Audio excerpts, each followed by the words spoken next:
I have a MacBook Air, so that's why. Bam, we're live. Yo. Hey, before we start the show, I want to say something that I'm super duper excited about. In 2012, we started a series called Killing the Fat Man, Season 1. This is a story about Gary Roberts losing, going from basically almost 300 pounds. I'm going to say 260, 270, maybe 280. I'm not sure. Down to a 200-pound man. Maybe even less. I think he went down to 198. Then we did a season 2. These were the two most popular series CrossFit ever has run that are non-game related. Over 1 million views on episode 1. 10 years later, Gary Roberts is going to embark on Killing the Fat Man season 3.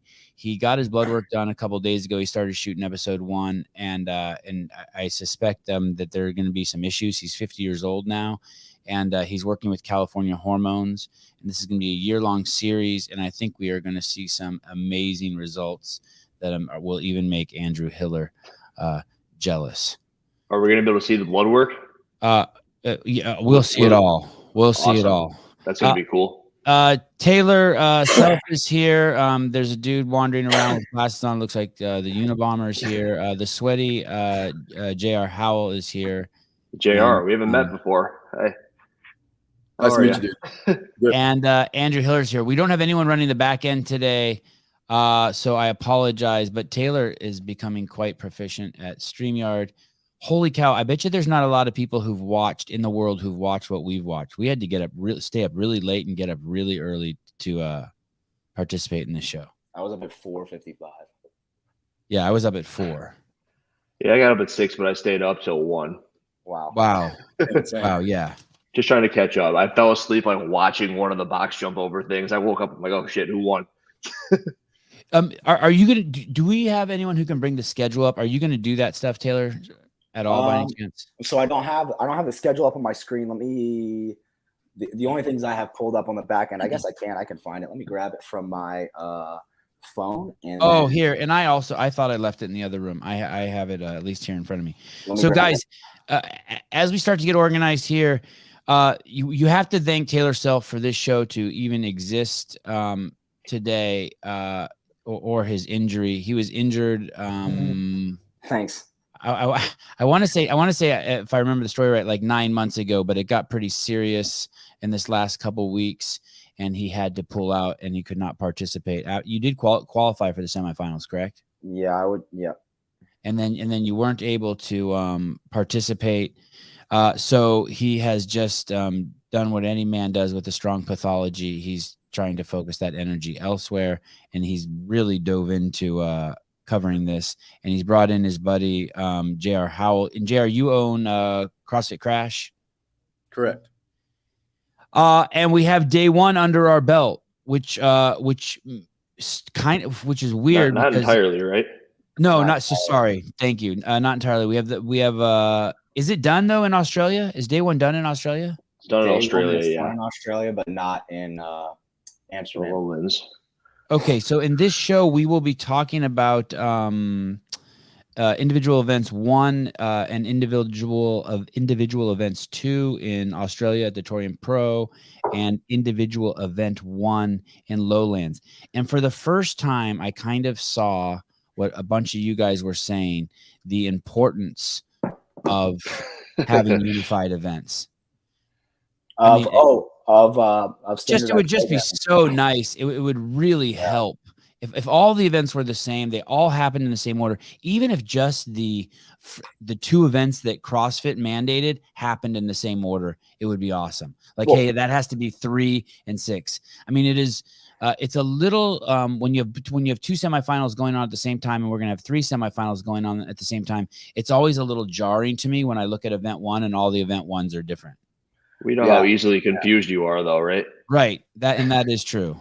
But I like that. I like that too, because you get to see how in Australia at Torian they do that King Arthur event 1, which just fucking thrashes everyone's legs, and then Ricky Garard still goes out and puts up a time that's faster than any of the men at Lowlands, which is. That's cool, but you would like to see maybe how fast he would have gone without that first event. And they go to 15 feet there. I think they go to 15 feet everywhere. It looked taller. It looked taller in Torian than it did with the blue CrossFit rigs. Which is usually 13 or 13 and a half. Yeah, I know. Wow. Lowlands is also, they're all 15, I believe, is what they look I like. agree. It did look higher. It'd just be really hard to believe that it was different heights. I wouldn't be able to believe that. That'd be so messed up. Yeah, you get out And there. that's with coming that from tape Andrew, measure. and that's coming from Andrew Hiller. Do you have any confirmation on that? Howell, do you have has anyone said that to you? Well, there are a couple things. Go, JR. You can just kind of count the number of pulls, especially Yeah. with the males. And when you watch the Torian legless thruster event, it didn't Yeah. look like the 1, 2, 3 touch like it did in the individual events for, like for Lowlands, for example. I actually have I have an exception to that on the Torian side, but I do think they're all 15 feet. Watching all of the heats, I think at Lowlands and at Torian, they both look to be at least a lot higher than they were in 2014, for sure. Did that event have a name? 2014 regional event 5. Okay. And as you were saying about Ricky Garard, one of the things that's developed with him is that we found out in his post interview that he had been vomiting all morning and not able to keep food down. He does say he's better now. I don't know if I believe him. I don't know if he's just saying that because you have to say that as an athlete, like he's trying to convince himself. But he looked destroyed after the first workout. I would believe he's better because the next workout takes a lot of power, and he won it. So I would believe he's probably doing okay. Where do you want to start? Do you want to start with Torian Pro? And I want to say this also about the coverage. Last night, people started bombing me with texts telling me how horrible the coverage is. I didn't see anything wrong with the coverage. I watched all the final heats at Torian, and I watched all the final heats at Lowland. I thought the commentating was fine, and I thought the coverage was fine. Do you guys have any? People just like to throw out the negativity at you, huh? I know Those that's negative like. people. I think Yeah, filter. It also may it also may have been a lesser coverage prior to the individuals coming out. You know what I mean? Yeah, They may have had the B probably. cameras and the B team. I think I like the coverage so far, especially the camera angles. I thought the cameras were awesome. Yeah. I agree. I thought they were pretty good as well, with the exception of maybe the first heat, which was always the case. Like the first heats at every event were always not the best. They throw it they iron out the wrinkles in heat 1. They're warming up. And Caleb, you're over at Syndicate, and nothing's happened over there yet, right? No, we won't start for another couple hours, I don't think. Okay. So should we start with Torian, Taylor, individual event 1? Yeah. Which was that was the King Arthur, right? Yeah, it started with 15 overhead squats at 155 and 115 for the ladies, which I like a lot. And then it went into 15 burpee box jump overs at a standard height. Then they went to 15 axle bar thrusters at 135.95, I believe. I might be off a little bit, but somewhere in the ballpark. And then they moved on to 15 power cleans at 205, 145. 15 ring muscle ups, 1500 meter run, and then back down the pyramid, 15 cleans, power cleans, 15 thrusters, 15 burpee box jump overs, and then finally 15 overhead squats. And it looked like a brutal workout for a lot of guys, except for I think you were off by a couple pounds on all of those because yeah, they're all in kilos, but kilos. you're like right there. I just don't know what the conversion was. Kilos. It looked like You're good, though. It looked like a brutal workout, except for one dude, Baden Brown. Looked like he beat the next closest male by 1 minute and 35 seconds. Wow. It did look terrible. He fucking annihilated everyone. And I just think out of at least Oceania, he has the ability to hurt worse than anybody else. And it's not even close. Taylor, what sense of that workout do you get watching it? Because you could have been there. You could, like, with your fitness level and everything except for your knee, you could have been there competing right now. And I mean, you would have been at some semifinal somewhere. But when you're watching the semifinal events, are you thinking, how would I be doing right now watching this? Because I got a little bit of that. I'm just curious what you thought. I think this is a pretty good workout for me, just because I'm really good at overhead squats, power cleans. I'm okay at thrusters, but it's the run too, though. I'm a really, really good runner and really good at burpee box jump overs, and the long time domain suits me. I feel like the workout starts after the first set of muscle ups, and you can see the guys who will push the run, and then you can see the guys who can push the run and then come back and stay with big sets or unbroken on the second set of muscle ups. And then again, I think a lot of time can be made or lost on the power cleans because everyone's going singles, and then the burpee box jump overs again. And I think those two places are predominantly where a lot of the time was made, with the exception of a couple people on the overhead squats. I just couldn't believe how devastated some of these people looked, like even on the burpee box jump overs on the back end. And then especially when watching Ricky not be able to finish the overhead squats at the 155 bar. I want to talk about that. Yeah. You want to talk about it now or later? Let's talk about it now. So I'm going to go ahead and share the screen and we can watch this. I had Brian Friend, kind of reach out and say, I don't think that's why he was struggling. And then Ricky came out and talked about his vomiting. Hey, can I share? Who's got this up? Oh, yep. This right here. Yeah, here we go. All right. So anyways, talks about, he had nerves, vomiting and whatnot, but I want to focus on his overhead squat because that's really where he lost the workout. He gets to the overhead squat second behind Baden Brown. To that point in the workout, he didn't have a fucking chance of catching him to begin with. Baden Brown was 40 seconds ahead of him off the run and then just absolutely annihilated the thrusters and the power cleans. And we could go back on the thrusters and see this same issue. But I noticed, let's press play. I'll turn the volume down a little bit. So we got Ricky, here he is. He's coming into, okay, this is pretty big. He's coming into his overhead squats. And I want you guys to just watch his toes. All right, so he fails his first rep. One, that's not a food issue, unfortunately for him. And I'm not shitting on the guy. I just think that if Ricky watches this, he's got the easiest way in the world to get a minute fitter. So okay. His midline looks a little wobbly there, buddy. Watch his heels. It's not the midline. Heels off the ground. Steps back. Toes. Heels off the ground. Again. So you're just saying he's coming forward. Yeah, he comes forward in all his squatting, and it's not the worst shift in the world. But at the same time, when you're overhead squatting and your heels are coming off the floor, it makes things pretty hard. Your bar is bouncing all over the place. Now watch Bailey Martin sitting into his hips. Heels are staying on the floor. His feet look flat. And then just watch how much of Ricky's weight shifts forward in the bottom of his squat. It's subtle, but it's an overhead squat. You can't do that when you're overhead squatting. He drops the bar. He says, fuck, because he knows he's fit. He knows he's fit, but he's struggling with the squats. And he's going to – You want to know what I think? What's up? I think he went from the burpee, which was pressing, from the thruster, which was pressing, from the muscle up, which was pressing, and everything on the front of him is all wound up so much that the bar is pulling him forward, so you're seeing him in his toes. Well, let's watch this thruster too. See it with a lot of people, actually. They're all dropping it forward like that. Crouch looked amazing, by the way. Do we want to watch him finish this, or do we want to go back to the thruster and watch him toesy there? Either way, he was toesy there as well. He's toesy on the so let me see. He's always had an interesting squat. He just shifts so much into his heels. He's got a pretty narrow stance and he's got super mobile ankles, which doesn't help his cause. No, he can get away with a lot. It does or doesn't help, JR? Well, it helps his squat, but it doesn't help him in terms of needing to rely on technique. It can rely on mobility to get away with some stuff. Okay. All right. So I want to throw one thing out there while you try to find this.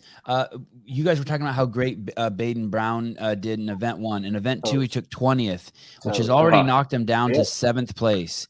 And that really lets you know that there is no room for that kind of stuff here no room. At the semifinals. So you have Jay Crouch, who's in first with the 3rd and 2nd. You have Bailey Martin with the 2nd and 3rd. Wow. And then Ricky Garard with the 6th and 1st. Matt McLeod with the 4th and 7th. And Royce Dunth with the 7th and 5th. And once you start getting squirrely and you start getting finishes in 20th, then you've lost control of your own destiny, and you have to have other guys screw up. There's only 6 workouts. We're 33% of the way through the semifinals already in Australia. So did you see that, Andrew, in those thrusters? Sorry, no, I was looking at the leaderboard. What no, he was listening to me, Taylor. He was listening. I was also listening to some. Yeah. All right. If I can get JR to smile on this podcast, I would be extremely happy. It's gonna happen. Okay, see him good. coming up. Oh, yeah, I do see. Okay, yeah. It's so you're saying he's been doing it. You're saying it's something up with his positions in general. Yeah. I think he's just a toesy squatter, and that's where I think it's just you can't have a bad overhead squat or an inefficient overhead squat and do well. So I think he spends a couple weeks working on his squat and just simply sitting into his heels, and that's maybe 30 seconds to a minute faster in that workout. I hope he watches this and he uses this information. He goes, "Thank you, Taylor Self. I just won the CrossFit Games." No, he's going to contact Taylor and ask for online coaching. Online coaching would be even better. He's probably going to DM me and tell me to shut the fuck up. Bro, quit talking about my squat.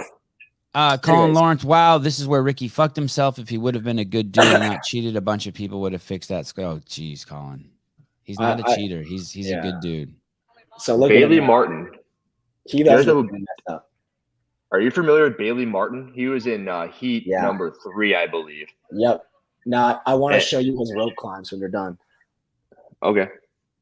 When I'm done, what? Well, I believe he was in the same heat as Royce Dunn. If I'm not, because I've never heard of him before. No, he was in the final heat. He was in the final. Was he in the final heat? Okay, Yeah. then I'm speaking of the wrong individual, and let's carry on. Maybe it was no, it was just somebody who was going head to head against Royce Dunn. Blonde kid. Yeah, it was a younger guy. But just looking at the two of them, you would have had no idea that they were in the same league of fitness. But this guy was blowing Royce Dunn out of the water. You're talking about Reese Michelle. Who? Yes, I am. Reese Michelle. He doesn't have any abs, at least in the video. Well, no, he looks. I don't know. He looks like he's an in shape affiliate member, but he's just blowing Royce Dunn out of the water. Who looks like he's put out. It was pretty awesome. I was watching like this guy's the fucking man. I kind of look awesome. like him too. It's okay. Wait, what's the guy's name? Say it again. Reese Michelle. Rees. Okay, it's a dude who has 2 girls' names. He's in 8th place right now. Okay. Yeah, he took 5th on that event. I remember he beat Royce, so that makes sense. That's the name, correct? Yes. Yep. Reese Michelle. So we were talking about the rope climbs being at 15 feet, and at Torian and at Lowlands, I'm very, very confident that they are. Extremely confident. So, but I want to point out Bailey Martin's kind of one of the guys that Brian's been saying to keep an eye out for, and I noticed this on his legless and was just blown away that he can get up the rope in 2 pulls and a touch to a 15-foot target. Watch this. And who is this again, Taylor? The green shirt. You'll see this guy. Green shirt on the left. Jump. 1, 2, touch. Did everybody see that? Yeah. That's a little stuttery, but I saw it. Yep. Let me go again. This is nuts. Look at this guy. We don't know his name. This is Bailey Martin. Jump. 1, 2, touch. Yeah, dude. I don't know, man. I think the cut rope may be kind of messing with us a little bit because I'm 6'1" and I can jump that high and take 2 pulls and still need 1 more to touch 15. Maybe it's not quite. I still think it's the same rigs they've used at all the regionals and semifinals forever. I think it might be that cut rope that's kind of throwing us off a little bit. Gosh. You weren't suggesting that rig was low, that rope was shorter, were you, Taylor? Right there, you're just saying how amazing he is. Yeah, I was thinking. That's what I thought. Yeah, I think that's what I was saying. I really think this is a 15-foot rope because most of these guys are taking. You know how tall he is? He's 5'9". I looked it up. Yeah. Yeah, I don't think that's 2 pulls to 15. Well, this next one is watch. Oh, I see what you're saying. 1, 2, touch. I think it is. I don't know, man. He just takes. It's entirely possible. Some people are just much better at the legless rope climb and making the rope appear 1, shorter. 2, 3. I couldn't believe that some of the ropes are shorter. There's no way. Well, There's no way they would be doing that. 1, 2, 3. Yeah, he's struggling. I mean, he's really reaching. Like he's reaching hard. All right, we need to get one of the members of the team to the Torian and measure the ropes before they come down. I want to say that they would absolutely tell us that, but yeah, they wouldn't say 15 feet to the run. I don't believe. But they have to be. But 15. man, anything's possible. Yeah, exactly, Mr. Butter. Yeah, I totally agree, Richard. Anything is possible at this point. But it really doesn't matter, right? If the rope is shorter, because we're not comparing necessarily. We're still going to get the right guy. Yeah. In terms of it's even amongst those guys who are competing there. They're not competing against the guys at the other regionals or the other sanctionals or the other semifinals. Jeez. Correct. I think it's fine. Yeah. How do you feel about everyone finishing close to 3 minutes and it's the repeat workout? Yeah. I mean, I knew that was gonna happen. It's. JR, why don't you like that? I really liked that workout. I had fun watching it. Why didn't you like it? I think it's fun to watch, but I think it's more of an appropriate test for the women now in 2022 and not for the men. I think they should have done 15 rounds of the same workout, or they should have done 2 climbs every time. Wow, 15 would have been amazing. So we get some people kind of failing like we did with the women. We need a couple people failing the rope climbs towards the end there. Yeah. Yeah, I just think that when the workout was originally written, it was written for the reason of seeing who's a good legless rope climber, or more importantly, to see who maybe can't do them and who blows up. And when the test now is just about who can run faster and who can descend the rope the fastest, the test is not what it was originally created for. Therefore, I think it should be progressed. I like it. Hiller? I do think that in 2014 they should have run it the way they ran it this year without moving the chess pieces, because watching them do the run, shuttle run style came across a little bit more cool, if you will. Just like going down and back, they were hauling ass. That was nice to watch. Yeah. It was much more entertaining than it was to watch him like, oh, here we're going to move this chess piece, and now we're going to basically shuffle step down to the rope, and oh, look how high you can jump, and then he's going to shuffle step. Not taking on easy, but it was just kind of boring compared to this year, which was better. Not saying they should have repeated it, because I still don't think they should have, but it was more fun to watch. I agree. What a great observation that is. I totally agree. Normally, you would think, no, the chess pieces are vital to the fact so we know who's in the lead, but I think the commentators did a great job. Yeah. Well, because it's so short, you don't want, because it's so short, it was kind of a waste of time having the athletes move them. And it was obvious who was in the lead because of that. It was, like you're saying, it was so short that everyone was staying together. So unless you lap someone, you had another judge moving the chess piece forward. Yeah. Oh, right. One more thing for the judges to do. I mean, one more thing for Hiller to judge the judges on. How many no reps have you guys seen thus far? None of the judges didn't call. Good. Good. It'll be a surprise then. This is the guy, Reese Michelle, that is competing in at the Torian Pro that Andrew Hiller described as a guy who looks like he just a fit guy at an affiliate. I'm not trying to fuck him up here, but it was. I'm just saying it was awesome. You're not trying. You did fuck him up. You did. Damn it! Sorry. No. What needs to be done is we have to go to the event where he's standing next to Royce, because it was not so much his physique; it was his physique next to Royce's physique, and Royce is just he's freaking huge. He's like 220 and 10% body fat. Yeah. Giant shoulders. It's mostly like his hip area. He's got like the world's biggest ass. Look at this guy's a dad too. That's a dad bod you're seeing. He should change his Instagram name to Dad Bod XFit or something like that. The fittest dad in the world. Yeah, he's the man. It was awesome watching him beat down Royce. Not that I don't like Royce either. It was just, it's just fun to watch. Caleb, what are you doing? Are you just hanging out or what's up? Yeah, I was just helping out a little bit. Oh, you're good. Okay, good. Okay. Good dude. You're a good dude. All right. Okay. I didn't know if you needed, like, you wanted me to do something. Okay, good. All right. I really liked the workout. And I totally agree with what Mr. Howell is saying. It was actually fun not to get too far ahead of us, but in Lowlands to watch Laura Horvath come out and just destroy the workout. And then in the 10th round, start to struggle on the rope climb. You start seeing them kind of like doing that hanging thing. I mean, I remember that in Del Mar as a fan. That was the funnest thing to watch, is people get so close and then you just see fingers peeling off one by one and then the crashing. It is a pretty cool thing as a fan to watch. I thought you were about to talk about that giant kip swing that the females almost automatically go to. That drives me insane. Oh, why? I took notes on that, and I was talking about how that's the athleticism that we're seeing. No? Yeah.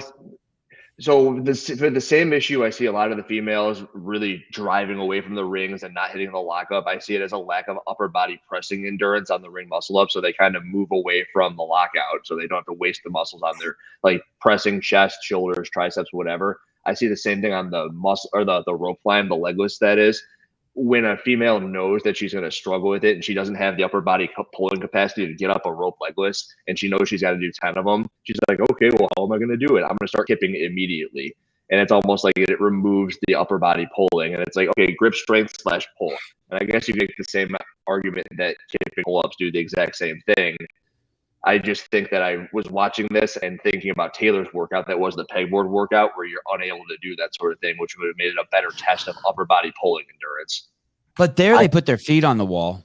Yeah, and I also think on a pegboard, you can still use your legs to a really high degree, and you can see the difference in people who know how to do that and don't. Correct. Okay. Unfucked. Thank you. They did, but and they also did have that rule that you can't pinch the rope with your thighs. Even your thighs on the way down, right? I mean, they were pretty strict about that. What do you think about that, JR? I like the swinging. And let's say Hiller doesn't like the kip. How would you even stop that? Well, here's the issue, right? Is the athlete limited by upper body pulling endurance, or are they limited by grip endurance? The catch-22 is if they're limited by pulling endurance and they go to the kip to use more hips, they're actually increasing way exponentially the amount of time they're hanging, which is just going to blow their grip up more. So instead of pull, release, pull, release, pull, release, both hands are on the rope almost the entire time for longer, just to take one pull at a time versus faster, more aggressive pulling. I'll admit it was me being finicky for sure. It's just like a personal thing with me that I hate seeing females automatically go to it. Like if it's the last couple rope climbs and you're trying to get up there and you got to implement that kip, then it's okay. But I almost always think this is the issue with the testing in the beginning. It's like if you're testing upper body pulling, like eliminate the fact that they can kip. And I know that they're going to do what they can do because it's allowed to kip.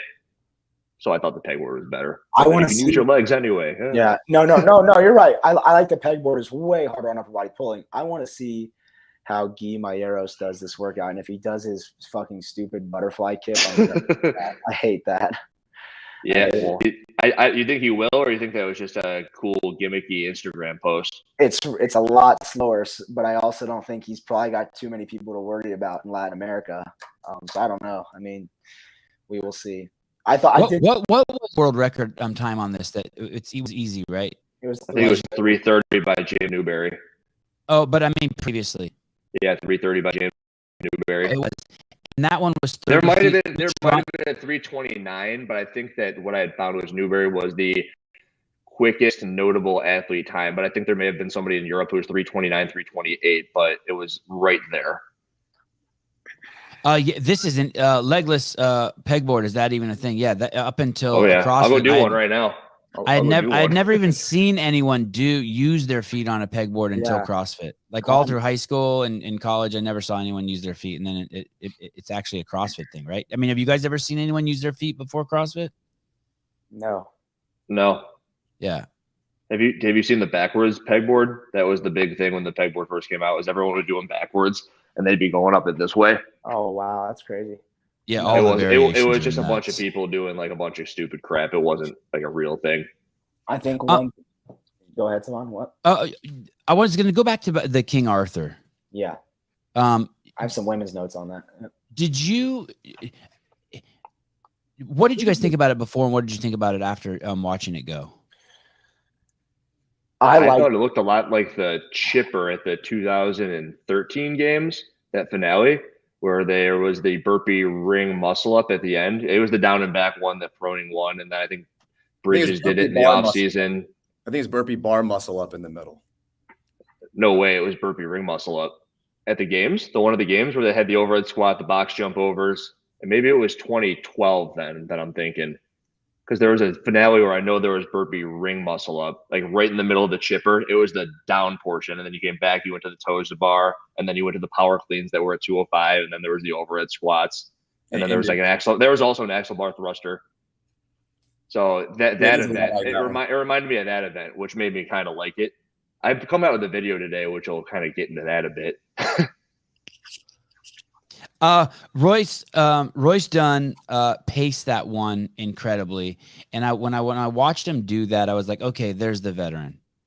There's a guy who just completely stayed in his own game, which was pretty darn impressive. What place did he end up taking in that? Do we know? I don't know that I agree with you, Savant. Tell me. Well, he took seventh. He was also in the third heat, which kind of which hurt him for sure. He was in the third heat and he won his heat. I think if he's in the final heat, he probably races a lot harder. Royce? Yeah. No, he got beat by Michelle. He did. Oh, he did. Really? The event of the weekend. Oh, you're talking about, sorry, King Arthur. I was talking about the legless rope climb. Yeah. No, I agree. On King Arthur, he for sure looked like he paced a little bit, but I also think he looked wrecked on the burpees. And I mean, he was just like, he was hands on knees after like every burpee for a few burpees and then picked it up a little bit. So I don't know. He paced, but I still think that workout really hurt. So and Jay, really I don't know if you guys even watched Heat 2, but James Newberry was actually in Heat 2, which is kind of an odd spot for him. And if you watched him perform that workout Everyone's looking at him like, what's wrong with him? What's wrong with him? He's doing his first 15 thrusters in sets of 5. He looks like he's in no hurry. He's the second to last on the rings. And then coming back in from the run, he's in second. Oh, he's an amazing runner. It's a 1 mile run. He just kind of knows too that workout was the back half. So I counted some seconds per rep just on the burpee box jump over. On average, it was taking most athletes 3 to 4 seconds per rep on the front end, and on the back end, 7 to 9 seconds. So you're talking about 15 reps. So you're talking about 1 minute on the front end and 2 minutes on the back end. But at the same time, you have to look at if you get off the front half of that workout onto the run, and say the front half takes you 4.5 minutes for some of the guys, but that forces you to an 8:30 pace, whereas it takes you 5 minutes and you're running a 7-minute pace. You pull up 90 seconds on somebody in a mile run. I mean, the run mattered so much. I mean, there were people running a 1,500 meter in like 8 to 9 minutes, which is bad. The run did matter, JR? Oh, it was a mile, dude. It was a mile.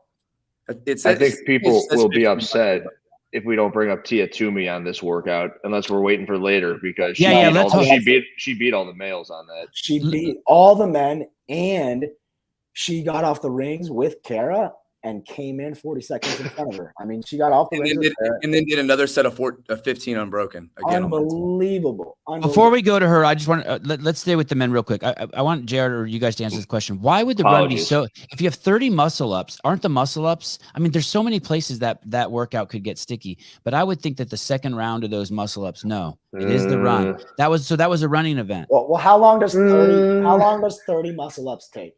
How does a layman like me figure that shit out? How do you guys know it's the run? What do you see in the run that makes it a running event? The way that I look at it is what JR was saying is it's like you're going to get to the muscle ups, and what Royce was doing was he was trying to keep everything kind of under control. He's breaking up the thrusters. He was pacing the burpee box jump overs.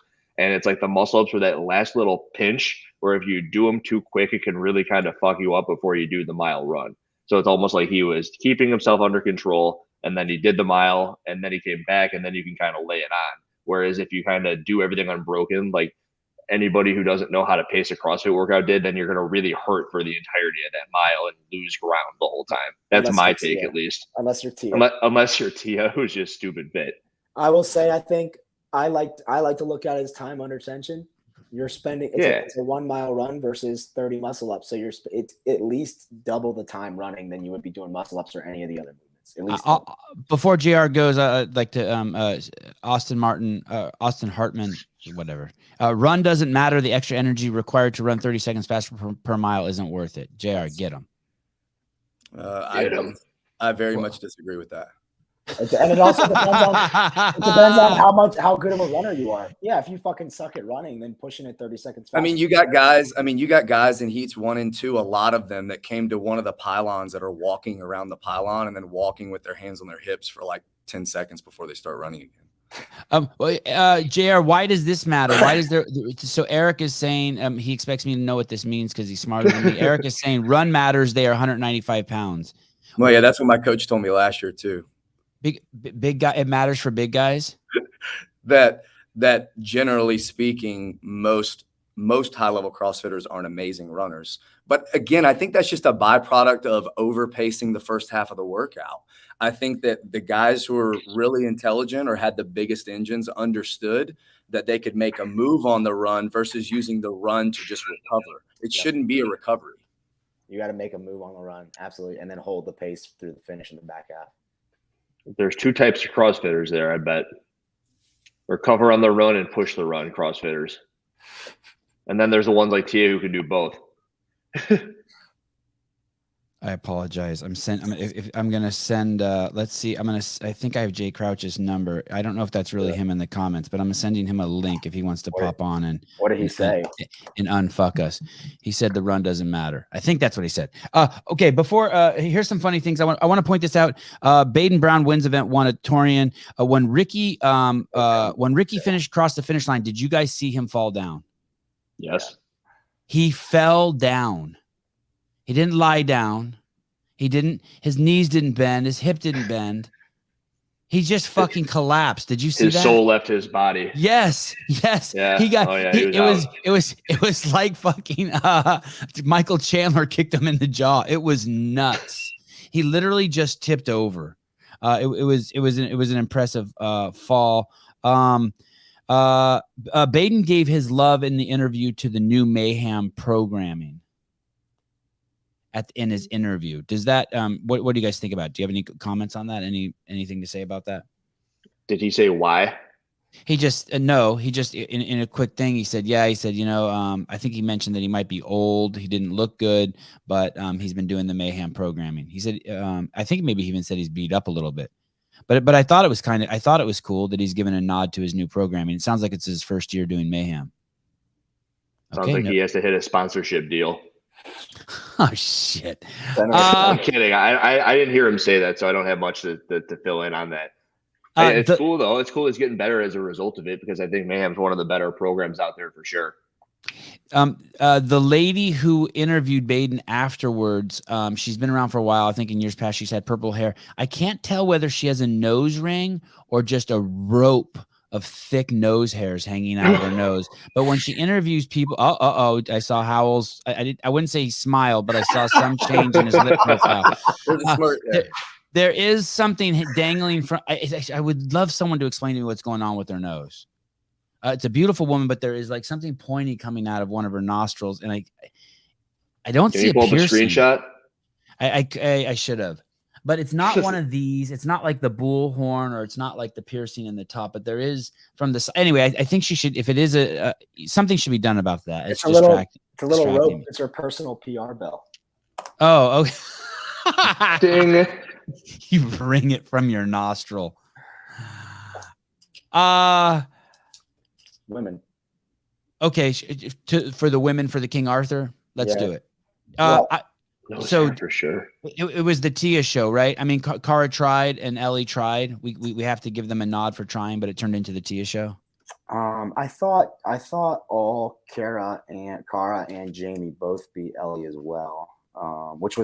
They did. Yeah, I was stoked to see Jamie Simmons doing well because she's extremely fit, and I think a lot of people forget that because she's been out for the past couple of years, but she crushed it both events. Oh, she's the shit. Yeah. For those of you who don't know, a little bit of history on Cara and Tia. Cara competed at the games for the first time in 2012. That she had 3 years at the games before Tia ever showed up. And so Cara's been doing this a long time. And she's fucking good. Yeah. Do you think that she came out of, I mean, this is kind of splitting hairs here, but do you think maybe she came out of her game a little bit trying to keep up with Tia in that King Arthur, or do you think she would have kept that pace regardless? No, I don't think she did try to keep up with Tia because I think she pushed the barbell to start, and she's amazing on that and burpees. She broke up her muscle ups in a smart way, and that just ended up to have her and Tia off the rings at the same time, but she got in 40 seconds behind Tia. So I think Tia is just an amazing runner, not as good of and Cara's not as good of a runner. I don't think she tried to keep up with her on the run and then was like, I'm going to let Tia go because she's going to beat the men on this workout. And they walked out to the starting line. It was about 30 seconds before go, event 1. They're both out there. There's obviously a ton of tension. They're both super duper hardcore individuals. We know Cara is a complete savage, maybe even you could say unfriendly to her competitors if you wanted to be really harsh. And Tia gives her a fist bump. And you can see Cara's looking straight, but Tia comes over to do that to her. Are there any psychological implications of that? Is that Tia saying, "Hey, I'm the bigger woman. I can do it all. I can give you a nod. I can win. I mean, is there a little? I mean, it's a friendly gesture for sure, but is there also like a psychological component, like I'm the queen? Because I remember Annie used to do that too, right? The 2 years Annie was the champ, she would make sure she gave everyone attention, and it was kind, but it's also kind of like a big dicking thing. Like, I think it's so annoying. I think you're so onto it. It's so fucking annoying. Like Dave would walk up to me when I worked at CrossFit Inc. and Dave would, if something happened in the media department that was good, Dave would call me and be like, "I'm proud of you." And I never felt like he was proud of me. I felt like he was big dicking me, like he's my daddy. Like, well, he is. Was. Right. Was. Right. He is and he was, right. Yeah. Any thoughts on that? I would hate that so much if I were in Cara's position, but that's me. I think it depends on their relationship. Like that's 100% true. Yes, if they're like best friends, then of course we don't know. If Jason if Jason fist bumps me before an event at Waterpalooza, I'm like, he's like a brother to me. We're really, really close. Whereas, if who's your mortal enemy, Taylor? Who would you not like to fist bump? I know who it is. I know who it is. Your knee. He knows. Oh, he knows a lot. So if this said individual walked over you and fist bumped you, you'd be like, motherfucker, get this fuck. I'm gonna chop it off with a sword. Let's just say, sword. There are a lot of guys who I think are really cool, and there are a lot of guys who I think are fucking douchebags. But I think that's probably the way everybody feels. To J.R. Howell's point, Chris Whiteman, a racist name.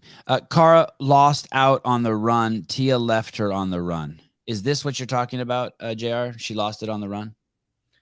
I think the run matters not just because of that 6 to 8 minutes. I think the run matters because the way you feel coming inside, a lot of people were doing the muscle ups in 2 sets. Tia did them unbroken. After the muscle ups, if you watch people's body language, what I watched was what they looked like on the cleans. Because when some of them started the cleans, it was clean. As soon as the bar stopped bouncing, Tia's hands were back on it for the most part. Some of the guys would do 2 or 3 and just step back and put their hands on their knees. And at that point, they've probably overreached. Then when they get to the thruster, it takes them a while to start it. And then everything is they're just trying to hold on at that point. It's interesting to say that. What about this? I observed this in the run. When Tia started running, she had quite the pep in her step, but when she finished, she even had more. Like she actually rested on the run. She started looking better as the run went on. Did you guys see that? I don't think she rested. I think the best runners in the world in any sport build their pace as they go, unless it's a sprint and a miles. Good call. Awesome observation, Taylor. Wait, it was my observation. He just gave it some fucking fancy polish. Yeah, but just like writing a workout, he understood the workout. Tia seems super relaxed. She came out waving to the crowd.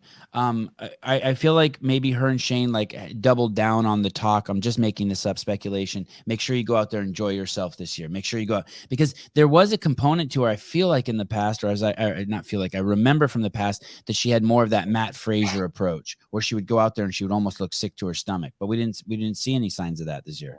Is that like the 2015, 2016 Tia you're referring to? Right. I think training with Matt also, he probably gave her a lot of experience and perspective on things he met, on things like that potentially, because he started to enjoy himself a little later on as well. Are you guys watching this on a computer or on Apple TV? Computer. These 10, I don't know how it is on the computer, but scrolling to try to find what you want to find on Apple TV is fucking nuts. Wow, that sucks, man. Why would you do that to yourself? Because I want to watch it on 90 inch. You got a 90-inch TV? Yeah, that's an I'm fucking complaining, dude. I'm on like a 13-inch box TV. Did we see anything unheard of in that workout from Tia? Is that second round of muscle ups that she did unbroken just like all right? I think that's pretty unheard of that she beat all the men in that workout, and there's 30 muscle ups. There's 30 muscle ups and a mile run. I mean, generally men are going to run a little faster too, but she beats all the CrossFitters, at least the men in run, swim, run as well. But I think just the fact that there's 30 muscle ups in a mile and she beat all the men is pretty unreal. Generally, those are things that men have a bit of an upper hand on.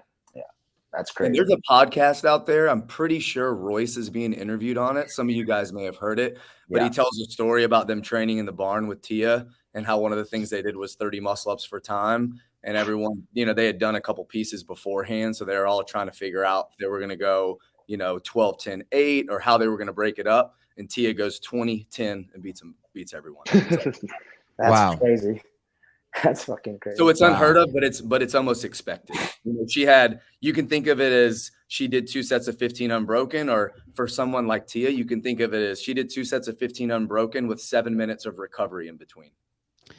Trina, that is not nice. I don't have a 90-inch TV to compensate. That you are a mean young lady.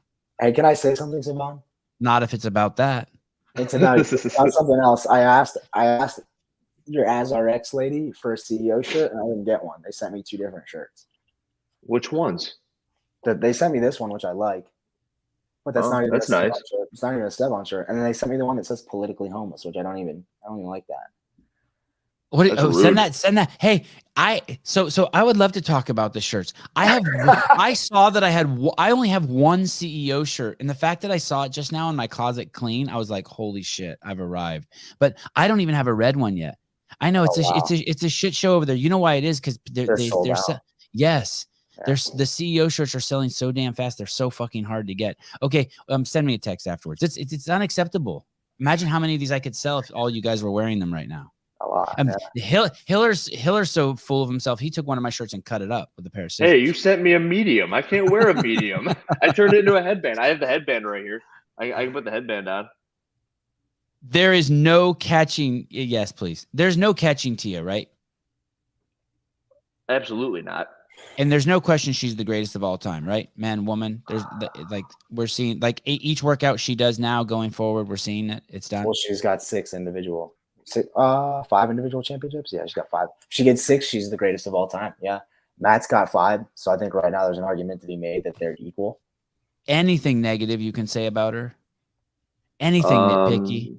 She's ruining the competition. We don't know who's going to get first other than her. That's the only thing to hate about her is that she doesn't make watching the women's field that fun.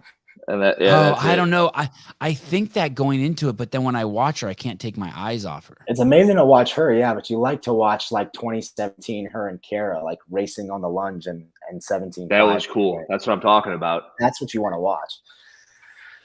Ellie didn't look so good on the run.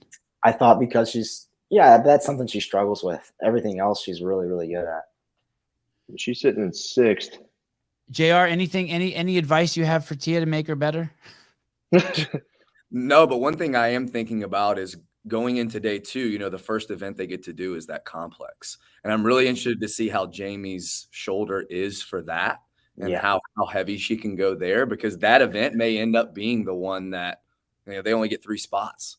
So how she looks tomorrow on the complex with, probably not a ton of heavy hitters, but Tia and Kara are going to go super heavy. Ellie's going to go super heavy. Yeah. So that's something to look at moving forward. I don't know, man. Thinking about Tia and the fist bump, something makes me think that maybe that's her way of saying, "Come on, give me something. Let's go." I like it. I like it. Like maybe she's the only worthy adversary in Tia's eyes, and she's like, "Hey, let's get after it this weekend." Yeah, I love that. I agree. Give me a push. Come at me. Something like that. That's a good perspective. That's a great perspective. I wouldn't even thought of that. Yep. I thought she's trying to steal her powers. No, we're going to go with that. That is actually sucking power out of everybody. I would like to say this, a pat on the back for Ellie. Ellie did come out on King Arthur hot. Really hot, yeah. Yeah, and I'm impressed by that. She can say she had the lead. She was leading those girls. I know as a being strategic, maybe it wasn't the smartest, but I liked seeing her in the lead a little bit. She's the one who was. Go ahead, Andrew. She was training with Medeiros, yeah? That was Ellie Turner? Yep. Yeah? Yep. Okay. Yep. That was the only thing I wanted to say. Yep. Did you guys notice that one of the trifecta keys for success on King Arthur was to come out fast? Was it really? One of them was come out fast, and then when they put up the keys to success on the Legless event, it was recover on the run. And I'm thinking to myself, that was during the nail heat. And I'm thinking to myself, these are not success on these workouts. Wow. And that's terrible. Come out fast on a 20-minute workout? Yeah. I wouldn't say that it's outside of the realm of reality that most of the commentators on any sports don't really understand what they're talking about. And I think that Savan has talked about this before. CrossFit's actually much better at it than some other sports. Like the second you bring in, you talk about with the UFC all the time, when you bring in an ESPN analyst to commentate on a UFC fight like Stephen A. Smith, then they don't know what the hell they're talking about. Yeah. And it happens in American Ninja Warrior. I used to watch that thing, and all they do is they would talk about one thing because it's the only thing that they could possibly understand. And this is possibly CrossFit dipping its toe into not knowing what the hell they're talking about, JR. Well, who made those, do you think? Well, I was going to say, they got to read what's on the screen, right? So it may not. true. I You're think right. the other thing to note about those other sports, I feel like most of the commentators that don't know what they're talking about are in these after action like talk shows. When you have like Tony Romo commentating an NFL game, I fucking love listening to that guy. He's a man. I like Kirk Herbstreit also. I mean, I think a lot of commentators do, but that's pretty bad live on screen analysis. Go fast. Of these workouts. What country did you see that in? Which event was that at? Torian? Australia. Yeah, Torian. Okay. It was Torian. So it was like come out fast, and then one of the next keys was unbroken through the power cleans on the barbell. I mean the overhead squat, sure, you're not going to want to put that down, and you're going to do the burpee steady. But even doing the 15 thrusters, no one that went fast on the thrusters didn't die on the run. So it's understanding that the workout is not the front half. I don't think as a commentator was something that was really explained to the viewers, because most people watching know a lot less than even they do. And especially on the legless run, the workouts for the most part won on the run. I mean, for some men, there's like a degree of speed gained on your speed up and down the rope, but if you're not running fast, you're done in that event. Yeah, so check this out, right? If you have 10 legless in the workout, and I watched the final heat of Lowlands, let's just say it's 3 seconds up and down. That's 30 seconds of a 2.5 to 3 minute workout. Mm-hmm. So where's the rest of the time? Running. You're running. So it's not a place to rest, you're saying? No. Correct. Hey, there were dudes. Was it like that in years past? I was so impressed the way they just ran and jumped. And then some of the guys looked like as they came off the rope, it was they were like the Wile E. Coyote, like they were already running as they hit the ground. Well, to Andrew's point, it's interesting, what Andrew said about the workout being the same but still being different. Because as they moved the chest piece in 2014, their runs got longer every round, AKA a little bit more time to recover. Yeah. And back then, people probably weren't training legless like they are now, for sure. Right. So it was a legless workout the way it was originally written to be. But now with that run being the same every time, and you don't have the opportunity to stop, pick something up, move it, and then start running again, just increase the intensity of all of it. You think that moving that thing is sort of like a built-in water break or chalk your hands or take your shirt off moment? It very much seemed like it, yeah. Yeah, that's a great call that's gone. Hiller, did you know Rep Ellie? Well, let's just say, did you have any issues from what you've seen? A lot. On the overhead squat, I remember I saw a male in the second heat of the Torian who was not extending his hips on the overhead squats. I don't have a very vivid memory of Ellie because I believe she was in a heat where the camera was. I was trying to see everyone's overhead squat for the elite female, but I think the camera view was far and away, and it was showing everybody. And by the time it got to her, they were already moving on to the burpee box jump overs. But I might be thinking of the wrong instance, and I do plan on going back and going through the whole weekend. But first glance, I didn't see that. I didn't see anything that was not hers. I have seen a couple of bad overhead squats. Anything that made you yell at the TV? Yeah, muscle ups. Wow. I got some muscle ups. I actually have 4 athletes. One that you guys wouldn't believe, where they're getting away with some pretty terribly. No, I know exactly who you're gonna pull up. You know what my thing about that is. What are the initials? KS. That's it. Yeah, I mean, I can see exactly what you're looking at. I have a sharp eye. I just think that. Can you believe that? He's gonna push back, Hiller. Don't intimidate him, Hiller. I would do the same thing. I would do the same thing. You know why? Because think about a cornerback, Richard Sherman. I'm not sitting here complaining about Richard Sherman holding a receiver when it's not. I mean, yeah, you complain about it, but it's part of the sport. So if we want the sport to be professional and we want, you got to pay the judges, pay the fucking judges, make them professional. And then if the athletes continue to still get away with it, you fire that fucking judge. But you can't, it's in an amateur. I don't agree. I think in any sport you got, I don't know, man. Think about offensive linemen. They do so much dirty shit. And when they see it, they get called and they stop doing it. So it's the judge's job to call it. And if you're not the judge's job to call it, yeah. If you're and not when you got Cara Saunders taking it. Yeah, exactly. Yeah. Is you pay the judge. I agree with all that. I mean, so I see everything you're seeing, and I agree. But not the pain part. I just don't agree. Well, I don't know, man. You want to professionalize the sport? I don't think paying anyone gets anything better. How much does our president make? You're right, you're right. But I think if you professionalize the judges, so you train them, and then at that point they have a skill set that's unique to them, and they probably deserve. If we're being honest, I don't think the judges are all that bad. I just think with the higher level of athlete that happens, I think the judges become. What was this guy doing? Blind. It's a female. So what was she doing? She wasn't extending on her muscle ups, and it wasn't the typical like falling back. No, she wasn't even coming close. You're right. She's her elbow. Yeah. I saw another person. It was bad. I would say over the course of the 15, there had to have been 6 or 7 that were blatantly not reps. Yeah. And it wasn't the standard where it's like, she's pushing back. Her elbows were locked out at some point. There was no lockout. It was bad. I think I was going to say to Hiller's point. Well, go ahead, Savon. Did you see the judge? Did you see the judge?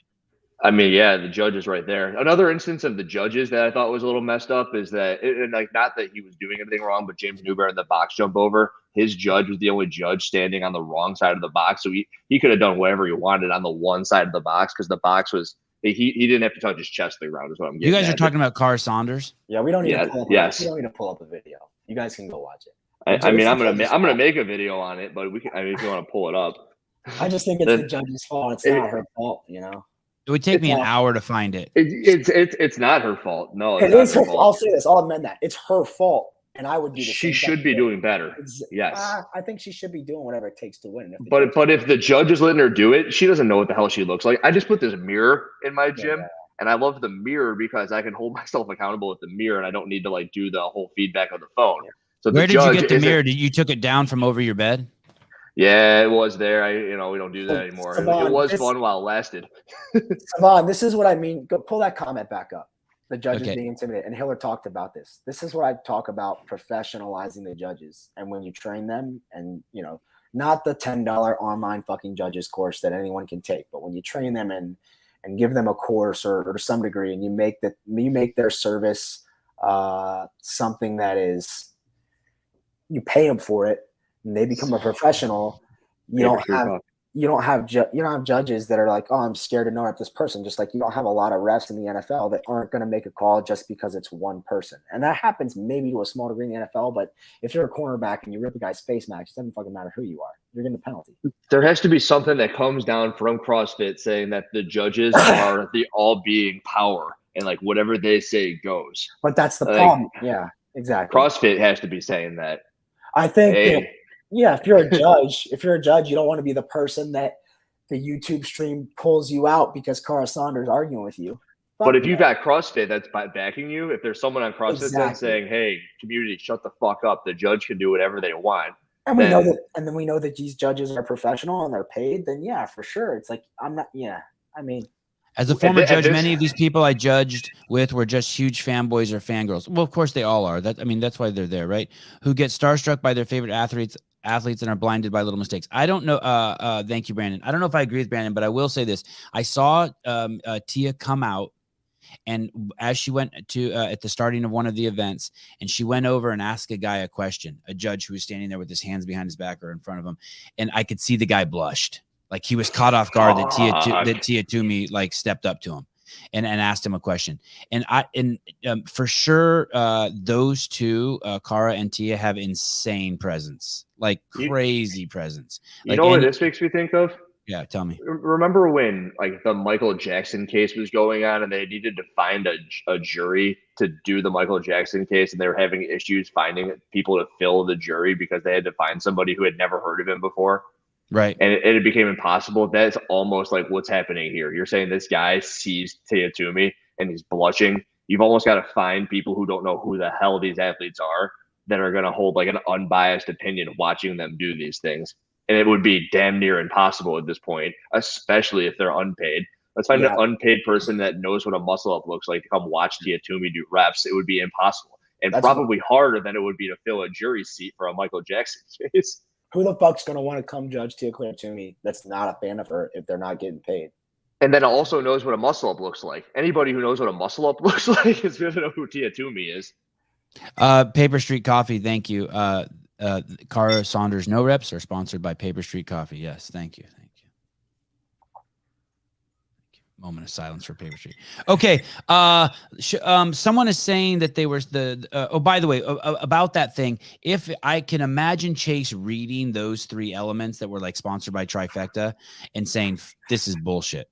I could see Chase, like, if Chase read something on there that he didn't like, he would call bullshit. And to give the people at the Torian Pro a little leeway, they're just warming up. The weekend just started. I don't know who the dude is, but the female is eminently competent. Pip Malone. She's a fucking lifetime fucking world-class athlete. And I didn't see anything wrong with their commentating. But they should call that shit out if it's bullshit, right? Yeah. We need more Ryan Fisher judges. You saw that. That's a good comment. Shall we go to the Lowlands? Before we move on out of here, okay, do you ever do that thing where so Brian puts out his picks to see who's going to qualify or like who he thinks are going to qualify? Do you follow that sort of deal throughout the weekend? It's like, oh, this person's losing his placing on the leaderboard. It's going to be tough to come back.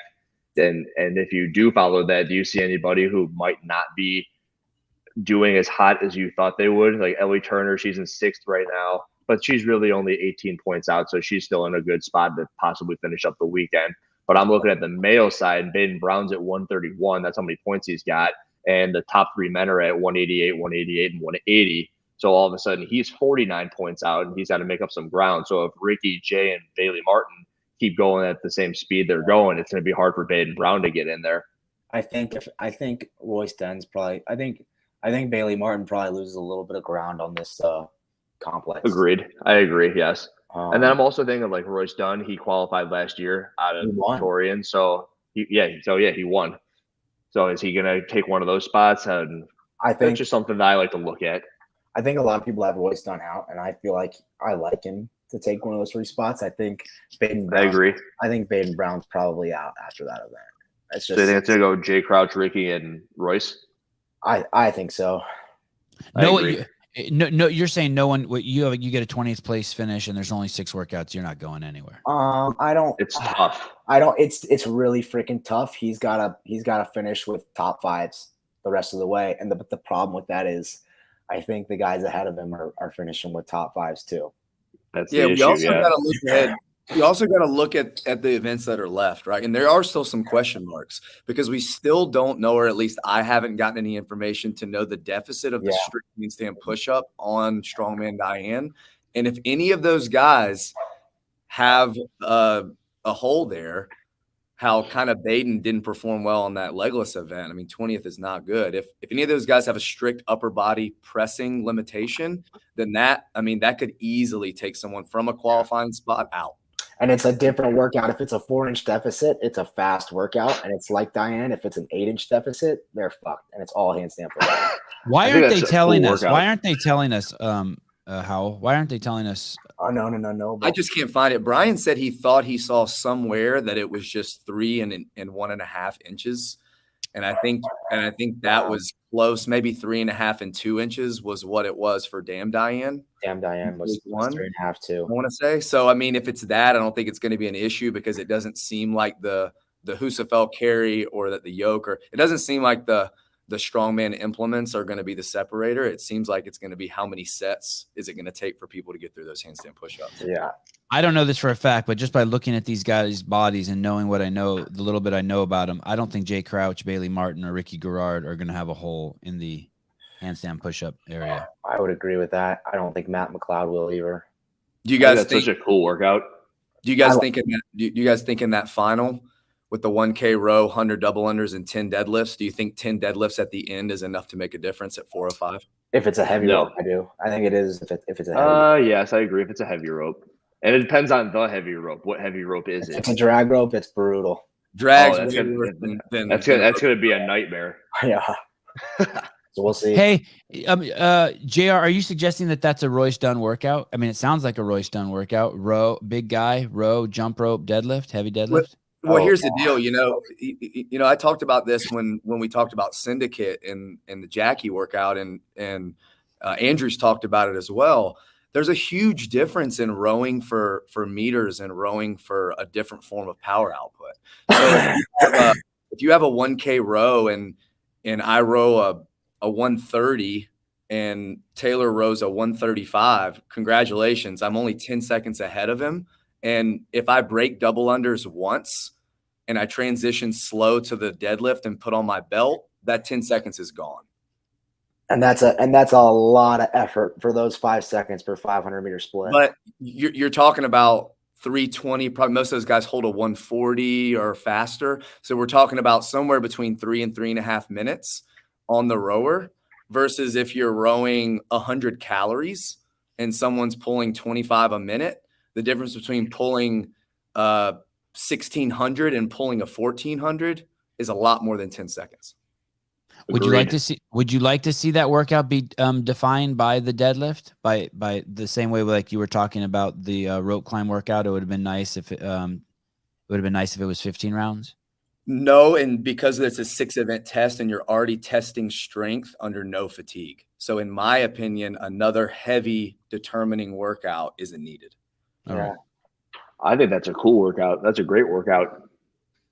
I like the workout. I think to JR's point, it might be a better workout if it's 100 calories, 100 dubs, 10 dubs. I agree. Oh yeah, I agree. Yeah, that would be, and it looks prettier too, and it makes more sense, especially the 1,600, 1,400 cal an hour pace you just mentioned. Yeah. Which we talked about with Jackie. Yeah. And the 1K here, I do think is a different 1K than the 1K and the 1K out on that Jackie. It's the stupidest shit ever. Savon's 1K got in, 1K out. Savon's got a 6-minute 1K. Correct. That's correct. That's wicked. Yeah. That's fast. I know we were going to go to Lowlands, but I want to ask you guys about one more observation I saw. When Jamie Simmons was jumping onto the box in the King Arthur before just prior to the final overhead squats before you cross the finish line, she was jumping like one of those Instagram videos where you see like the guys look like they're floating. You land on the box straight legged. So the reason go ahead. No, finish your thought. No. Go ahead. I think you got it. Go ahead. So the reason she's doing that is saving her legs. So if you jump in the bottom of a squat, for some people, that's a little more efficient because the power output from coming from the floor to 20 inches takes a lot out of their legs. Whereas if they don't have to jump as high and they land in a squat, and I think maybe for Jamie, she finds that her legs or her quads are more fatigued by catching the jump in a squat. And so she jumps up to the top. 20 inches is not a lot for some taller females. She jumps up to the box with straighter legs, takes a step across the top to catch her breath, lands on the other side, and then goes into the burpee, jumps up. So she's resting at the top of the box, whereas other people are doing a fast squat hop and resting maybe before they descend into the burpee. Or Cara is right next to her, and you can see Cara, when she lands on the box, she's like fucking ass to grass. It's a different place to rest, and I think it just depends on the athlete's preference. And it's a different demand on the body. If you land with straighter legs and a more hinged position, it kind of tells me that your midline and your low back is fine. But if you land in that squat position, doesn't seem like you're as concerned with your legs blowing up, but you are maybe a little bit more concerned with being so hunched over. Which makes sense for Cara versus Jamie, because Cara's a fucking squat monster. And, Jamie Simmons, it's not a stretch to say she's not as good of a squatter as Cara is. So, I don't know. I think it's going to be interesting the next 4 workouts, because you've got barbell in 4 of the 6 tests, and that's a lot. There's a lot of barbell in this semifinal. Which bodes well. So you've Can got. we really say that after we've complained about having events with no barbell? Remember the whole 2018 regional? It's like, or maybe it was 2017 regional. No barbell. Oh no. Yeah. Maybe 1/2 barbell would be perfect. This is me playing devil's advocate. I'm not trying to be a dick. No, I mean, everyone's got an opinion on how many barbell events is the right amount of barbell events. Yeah, I think it's balanced. I think me and JR have a very similar perspective, in that we like a lot of balance in not only movement pattern, not only modality, but also the implements too. You can test strength without a barbell. You do a dumbbell or a bag. Husafel bag. Exactly. So I think you just like to see a lot of balance and variance. Just like saying Husafel. So my second favorite word. Event number 2 at the Torian Pro was the rope climb sprint, and that was also event number 1 at Lowlands. Is that correct? Correct. So we just got to see that. That's kind of nice that we got to see all of that go. And the fastest time we saw was from Ricky Garard at 2:48. Is that correct? That is also correct. Are you guys happy to see that? If you're a Ricky Garard fan, does that let you? What do you take from 249? that? What? Oh yeah, thank you. What do you guys learn from that? Seeing him do that, are you excited, or is it like, no, of course he was going to win that? I didn't think that there was any chance he wasn't going to win that. See, I mean, his one of his best performances at the games that year was the event with the cheese curd, the hay bale. So we know that he's a good runner, so we can assume that on an event this is. I mean, the legless rope climb on this one for the males is a throwaway, so it's basically what's your capacity on a shuttle run of not the shortest distance, but not also a long distance, and he's a great runner. So I figured he was going to blow this out of the water along with James Newberry, who finished at 3. So everyone, I haven't heard it yet, but I also haven't had the ability to filter through the internet after this event had been over. But everyone, I'm hoping, doesn't say, look at how much fitter the athletes are this year for the things we've already talked about. But James had the best time back then. You would figure he'd have a great time this year. And then, of course, you got Ricky, who's beating him by 11 seconds, which is it's a great finish. And, yeah, looking forward to the rest of the weekend for Ricky. I think he's going to chip his way up a bit. Do you want to say anything there, JR, before I move on to Baden Brown's performance on that? No, I agree. I expected Ricky to be a top 3 on that. Historically, does really well in running events of all kinds. I mean, at Dubai with the ski and the run in the snow and the ski up the slope, he did great on that. I mean, he's a good runner. We know that. He's got a big tank. Yeah, savage. And there we got to see him go against Lazar, Luca, and Roman, and he, there was no question who was the best, right? So I saw Baden Brown, who took 20th place, who took first in the first event, right? And then took 20th place in the second event. And I saw what looked like to me some showboating as he crossed the finish line. And I think that could have cost him at a second. But I wanted to tell you how close people are. Matt Gilpin 3:16.62, Jack Clark 3:17.06, Baden Brown 3:17.06, Thor Hodgnall 3:17.83. He could have lost 2, 3, 4 places there by doing that. Did you guys see that? Baden Brown as he crossed the finish line. Baden didn't showboat. He raced to the finish to catch Jack Clark. No. Jack Clark was behind him about three steps, and Jack actually got very close to beating him. Are you sure you don't have them mixed up, or maybe I have them mixed up?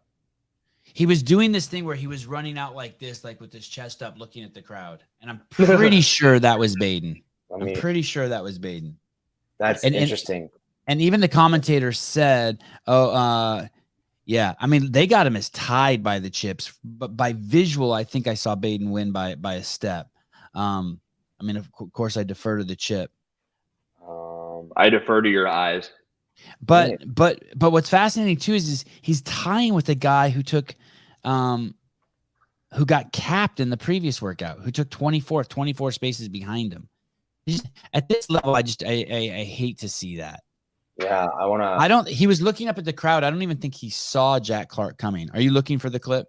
Yeah, I am 18 seconds into that heat. Let me keep going. Okay, hold on. I'm close. Very close. New drinking game. Every time Hiller says, I'm not trying to be a dick, take a shot. Wow. I saw this. This is funny.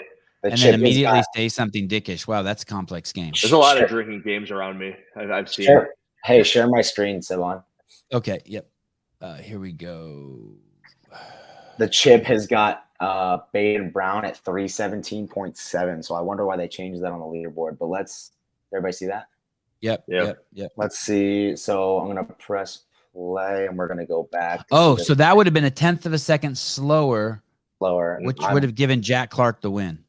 Yeah. You ought to be able to find the finish here. They're still playing the play. Also, I saw something at the end of that workout. Ricky won that, and he shook hands with everyone or gave everyone a fist bump. Yeah, he did the thing that you see the big dogs do, and I think Ricky's feeling it. He also said something pretty good here. He said, "This is the biggest challenge of my life," and I take that seriously when he says that. Yeah. I believe him. And he says, "And I've given it all to be here." And that's really cool. You say it often, like it might be the hardest thing ever to take a year off and come back, right? He essentially took 4 years off. Yeah, it's nuts. And now he's coming back. So what do you think about that? This is your thing. Yeah, Where's I'm Baden? so Oh, there's- I believe him that it was this. Look, Okay, look, was this it? Baden Brown is in black. Okay. Jack Clark is the guy in the no shirt, and Baden Brown's sprinting to finish, and Jack Clark's the guy. Okay, I apologize, Baden. Okay, so Jack Clark is goofing off here. Okay, well he Goofing took off. he took 24th in the previous workout, so I give him a pass on that. Okay, I apologize, Baden. Just strike that from the record. All right. Yeah, I don't know why you do that, coming in basically last in your heat. These guys are all just excited to be there, right? Yeah, potentially. I mean, Excited to lose 4 points. I mean, just imagine like if you wanted to go and you couldn't go. So the guys that get to How's go, that feel? It feels pretty shitty. I still wouldn't be running across the finish line screaming my lungs out if I'm getting my ass beat. it was after this event that Ricky said I had been vomiting all morning. Yeah. He also said that he's better now. It's hard to take him seriously whether he's better or not. He's obviously pretty high because he just fucking won that event, and I'll give him that credit. But I wouldn't. I do believe he was vomiting all morning, and I don't think we will know if he's better until we see him in the next event. These kinds of things can be touch and go. You know. Any comments, you guys? He's got the big lift as event 3 for Torian, right? That'll be interesting. If he's got what's the issue he's throwing up, the stomach issue, that'll take some out of him on the lift. Yeah, so we'll see. Can't hold his food down. That'll definitely take some out. What is this schedule? I had a schedule here somewhere. What is the next? I got it on my screen. At least here we go. Wait. Has something started? Trying to find. Yeah, the freaking Lowlands is going on right now, but it's team, I believe, right now. The event. Have you guys kept up with the teams at all? Are people going to be absolutely pissed that we don't talk about the teams? No, people don't even. They just found out when you said that there are teams. There's teams. They're not online. There's not an online team semifinal. They ship worms to all the affiliates. The individual 10 a.m. So the individual events don't start for another. The next individual event doesn't start for another 2 hours and 42 minutes, and that will be at the Syndicate. Okay, here I got the schedule up. If we want to look at this master schedule, it's very Look at this. So where are we right now on this? It's 5:20, and it's right now Lowlands team event number 2 is just finishing, and then it will go into individual. Oh, okay. So Lowlands does have individual event 2. I apologize. Lowlands does have an event that's starting in. Where'd you get this? Can you send me this? 26 minutes. I made this. Yeah, I'll send it to you. This is nice. We got the fancy shit, Hiller. Hell yeah. We got the fancy shit. I've been clicking around all the Instagram pages trying to figure out the start times. I'm like, It's in Pacific Standard, so you just have to make that adjustment. Let's go over to Lowlands, and let's look at the women. Let's do it. And there's only one event that's happened. It was the rope climb event. And in first place, you have Karen Freyova. And in second place, you have Laura Horvath. In third place, Matilda Garnes. Yep. Matilda. But down here, you have Lucy Campbell 6th. Sarah Sigmund's daughter 10th. how about Gabby? Gabby Magawa 16th. Is Gabby Magawa out of it? Oh, no way. She's no gonna way. be She's fucking. not. You don't think so? I mean, it depends on if that's like a, if So they there's take something- 5. Did if you go there's to something- last year's events? As I did. I think I did. I missed out by 6 points and I had a 19th. So I feel like she can. You also had 7 tests. That's true. That's true. Yeah, that's a Great good point. point. So last year at the Torian, the person who took 5th was Madeline Sturton. She had 479 points. And right now, the best that if Gabby were to win every single event and she got 49 points on this, she could get 549. So it's still totally possible. Yeah, but she'd have to finish top 5 on all of them and with a couple of 2s. So this is something fascinating to watch. If you're a fan and you want something fun to watch and to like stimulate you and excite you, this is the athlete you want to watch, at least for the next event and the next cut. And if she does well, keep watching her, because this is going to be one of those great comeback stories. If she qualifies, it is a great comeback, right? I mean, she is in a bad spot, but we also know she's one of the greatest living CrossFitters alive right now, right? Correct. Yes. Absolutely. That's proven. I think she finished what, 6th or 8th at the games last year, and then she finished 2nd at Rogue or 3rd at Rogue.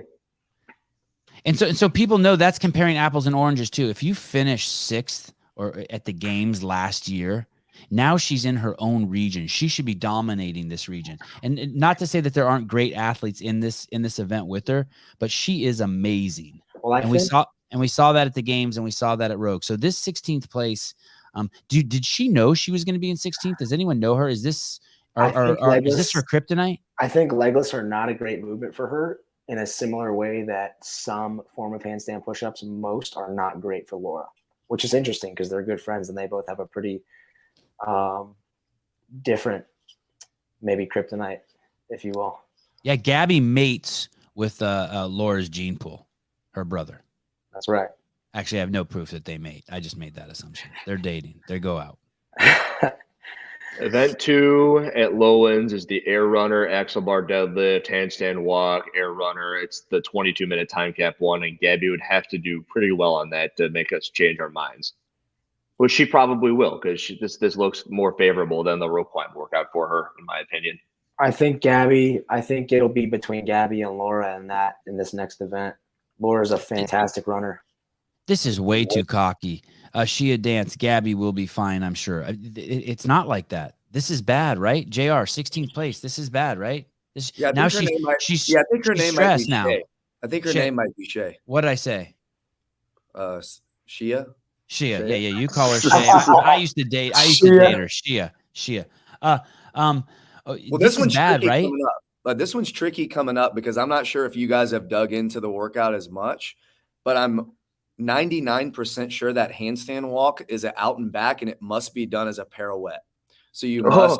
So they've never done that before in live competition. They've had obstacles, but I'm almost positive that you'll have to walk out and then turn around. You would think a chess piece, circle it. That's massive. I mean, that's crazy. I mean, that's cool. It's not a hard skill, but if you've never done it before, I mean, they've got 6 rounds of that movement. So that's 20 feet. It's definitely a running workout when you have 2,400 meters, but so it's 20 feet, 18 meters 6 meters is 20 feet. Yeah, that sounds right. About okay. So we could see if she has, I don't know how her handstand walks are. Let's assume that they're fantastic, but you're saying one error and you're out of that event. I wouldn't say one error. They only have a total of, if this is right, 240 feet of handstand walk with a ton of running in the, as a bigger chunk of the workout. The axle deadlifts, I'm not sure will give anyone really much trouble. It's about 195 for the females, and it's 72 reps total. So I could see where it would affect the handstand walk. There's a lot more grip involved in handstand walk than people usually think, because you're pressing into the floor and you're flexing those forearm muscles. But I don't know. It'll just be interesting to see if, I'm pretty sure that has to be done unbroken, the 20 out, 20 back. So it may make people stand and rest a little longer than they want to. So we'll see. So it's 6 rounds?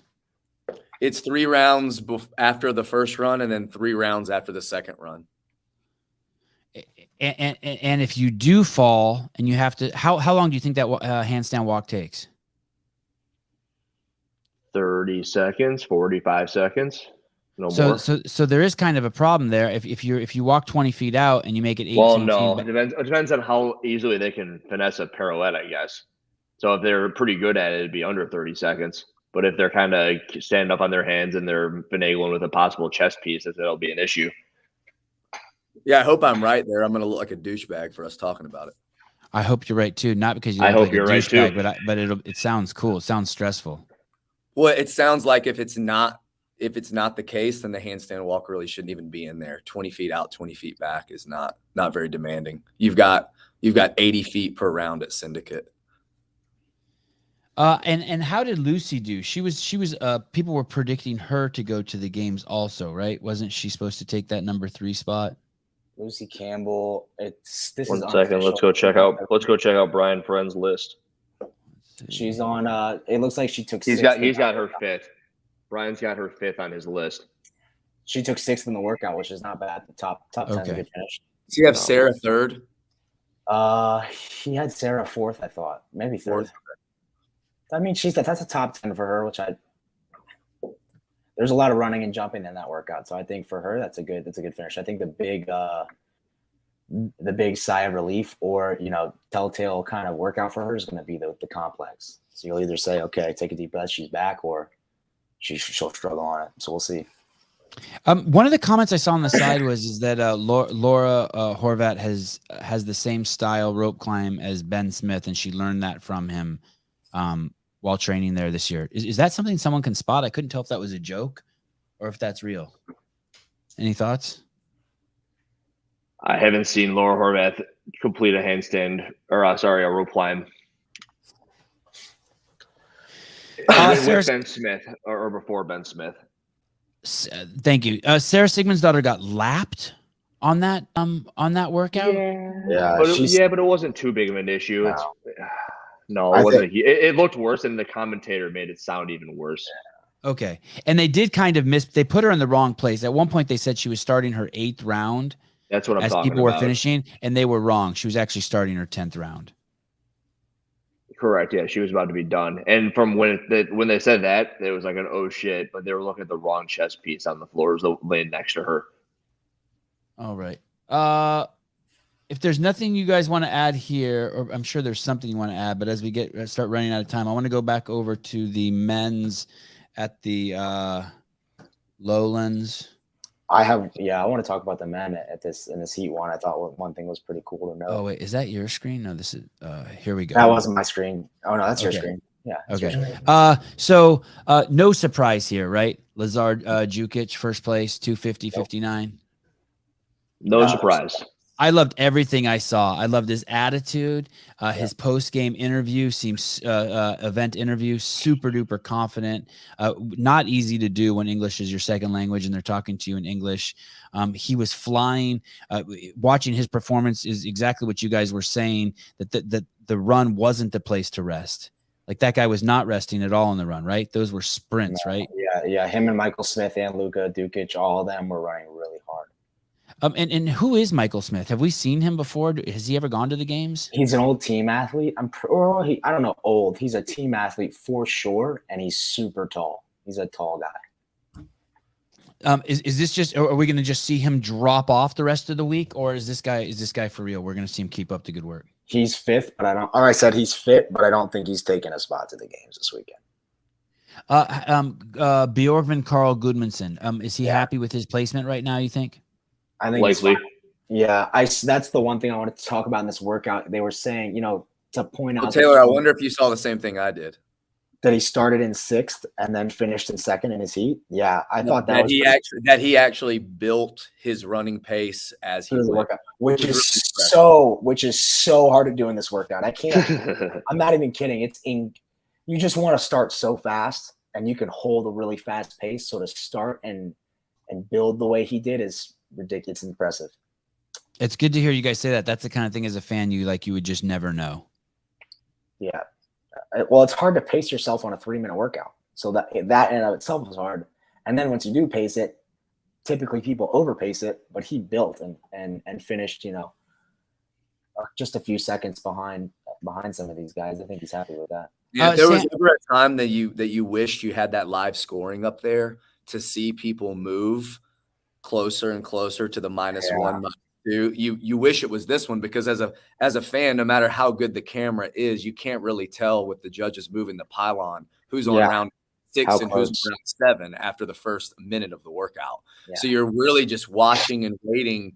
I mean, if you know about what times people should be finishing, then you wait until the 2 or 3 minute mark and you're like, okay, I'm guessing people are going to finish up, but I don't know who's in what spot. I'd also like to make one comment on this legless workout, not for Lowlands, but just in general, and that is that Tia beat 9 men. Yeah, I remember that. Yep. I noted that too. That's crazy. That's wicked. Isn't it kind of Pardew surprised she didn't beat more? No. No. That's hard to beat a guy, period. Sam Stewart. So all the people who follow below Sam Stewart, there's no surprises down here. Everything looks pretty normal. The one standout. I'm sorry. Casper Gamelmark, that's a name that's been up there before. Not like a Sam Stewart level name. I think he finished 6th last year. He only missed by 1 spot. Oh, okay. Did he miss it? I think so, yeah. How bad is this for Sam Stewart? 14th, Gabby was in 16th. We're concerned about Gabby. I mean, there's no doubt that Sam Stewart's not amazing, but he's probably not at the caliber Gabby is. I think it's fair to say. Is he done? Is this a huge disappointment that we're seeing already in the first event? Yes. That's a really he's done. Oh, look at the games he's going up against. He's got Lazar, he's got Luca, he's got BKG, he's got Adrian, he's got Oldest. And like Morse Freebig, he's out. He's done. Casper Gamelmark was at the games in 2019. Okay, yeah. I think Sam Stewart is I think you're right. He's entirely done. He can't come back from that. Not with the field ahead of him. These guys are too good. Lazar, everyone else is too nice. I'm gonna say that he's done. I also think I think 310's a really slow time on that. Is this the Savant show or is this Talking Elite Fitness? Are we going to say he's going to need to have a really good weekend to come back? It's like, well, no shit. He's got to win every single event to come back. No shit. Yeah. Guys, we are it's 7:32 a.m. on the Pacific Standard Time over here in California, which means we are 12 minutes from an event starting. And what's his name? The Thumb. Taylor Self was kind enough to make a schedule for us and show us that the Lowlands individual event 2 starts in 12 minutes. What is that workout again, Mr. Howell? It should be a 1,200-meter run and then 3 rounds of 12 axle bar deadlifts and then an out and back handstand walk with what we think is around a pylon of some kind. And then another 1,200-meter run, and then another 3 rounds of axle bar deadlifts and handstand walk, and then finishing with a 600-meter row. Who is your pick? Thank you, by the way. Just called you out right on the spot. That was like a test, and you passed with flying colors. You'll be on the show later on this evening. You pass. Who's going to win this? Is this? Are we going to see Lazar and Bjorgvin just war here? Yeah, I mean, I think at the end of the day, that's going to be 1 and 2. I wouldn't be surprised if they're battling on this one. I don't know. Lazar is going to take that. Ulis is going to do well in that one. I would honestly just say who's the better runner of the 3, and that's probably who you're looking for on that one. And that is Lazar, right? I mean, both Dukic brothers are incredible runners, right? To my knowledge, I think Lazar is the better of the 2, but they're both good. Yes. Yeah. No, you don't want to throw him in the incredible category, JR? No, I wouldn't throw him in that category. No, he's not like Baden Brown. But wasn't it Lazar and Baden who warred at the games last year in the what was that run event? The Toes to Bar event with 25 or whatever and the 3 rounds. Yeah, who won that event? I believe it was Baden Brown, right? Baden Brown won the event. Yeah, a lot of guys at the games last year said he's probably the best runner they've competed against in person. Okay. He just can hurt so well. The guy's pain tolerance is insane. Is he that good of a runner? Oh, but Baden's over in Baden's over in Torian. No, I think he's got a higher pain tolerance than most guys that are competing in the sport right now. JR, where did you see that pirouette thing? As I tried to look on their website and I found the PDF of the workout, but I couldn't find anything on the pirouette with the handstand walk on event 2. That's information from someone on site at Lowlands. Got it. Okay. What about the women, guys? Any predictions for the women? We're going to see them compete here in 10 minutes. Laura for sure. Laura's a great bet on that one. And I think Gabby second. I think with the machines and the running, Gabby and Laura both are going to be really tough to beat on that. Sarah too, but it depends on her running. How's her running doing? I don't think Sarah's going to do as well as you think on that one. Really? Where do you think she's going to struggle, Mr. Hill? The run. Mile and a half. Weren't you just saying, like, we were just That's what I talking said. about that? Yeah, I said as long as her running is back, which for me, I found that distance running isn't an issue. After that, it's more of the sprint and jump type stuff. So, but we'll just see how much running she's been doing. I guess she wasn't a great runner to begin with going into that, but we'll see. I hate to be a hater, but the show just isn't the same without Brian. I was thinking that the show just isn't the same when Hiller's wearing his shirt. I think she wants an OnlyFans account. I haven't worked out yet Oh, today. she so wants an OnlyFans account. I mean, she had that typed up before the show started. This was a fun podcast. I like the crew. Just want to say I would never walk along giving out fist bumps before an event, especially to Mr. Self. Get lost, mustache boy. Wow. Oh. Colton Merton's my favorite CrossFit athlete. Coming in hard. He's a good dude. Okay, guys, thank you very much. Any final words from anyone before we check out? And if you want to know when we'll be coming on next, we'll schedule something up very soon, probably in the next 10 minutes, so you guys can see when we'll be popping on again. Any final words, Mr. Thumb, Taylor Self? No, it's a good show. Hiller? Got nothing. Mr. Howell? Nothing. We're good. Okay. Brian, friend, we miss you. You will continue to get invites. Any athletes that want to come on the show and talk about not fist bumping Taylor, let us know.